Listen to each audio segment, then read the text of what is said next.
সোলারের fan, ceiling fan, এটি 56 ইঞ্চি। আর এটি company বলে যে এটি 10 ওয়াট খরচ করে।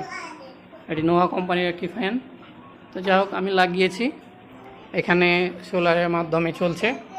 এখন 10 ওয়াট বলতে এটি সর্বনিম্ন যে রেগুলেটরের পয়েন্ট সেখানে রাখলে, এটি যার নাই সেখানে রাখলে, অর্থাৎ একে রাখলে এটি 8 ওয়াট 9 ওয়াট মতো খরচ করছে। তো আমরা যদি এটিকে 2-এ দিই, এই হচ্ছে 2-এর সিগন্যাল, এই যে এখানটা 2, আমরা যদি 2-এ দিই সেক্ষেত্রে এটি মোটামুটি 11-12 ওয়াট মতো খরচ করছে এবং বাতাস মোটামুটি লাগছে, খুব বেশি না, একেবারে মিনিমামের মতোই।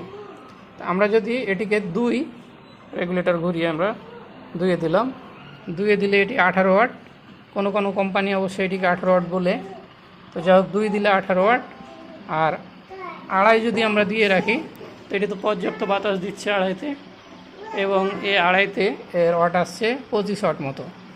অর্থাৎ 2-এর উপরে যদি আমরা রাখি তো এটিতে যথেষ্ট বাতাস পাবো। আর যদি আমরা ম্যাক্সিমাম দিই, ম্যাক্সিমাম দিলাম, যদি আমরা ম্যাক্সিমাম দিই, এই যে ম্যাক্সিমাম দিলাম, এই যে ম্যাক্সিমাম অর্থাৎ 5, এটি এই 5-এ দিলে আমাদের ওয়াট খরচ আসছে 35 ওয়াট, 36 ওয়াট, 3 অ্যাম্পিয়ার আসছে।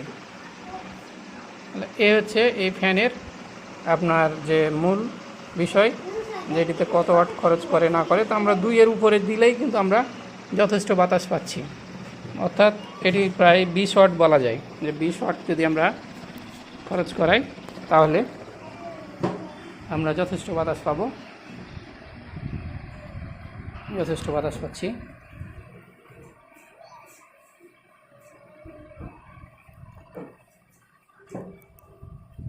এই হচ্ছে অবস্থা।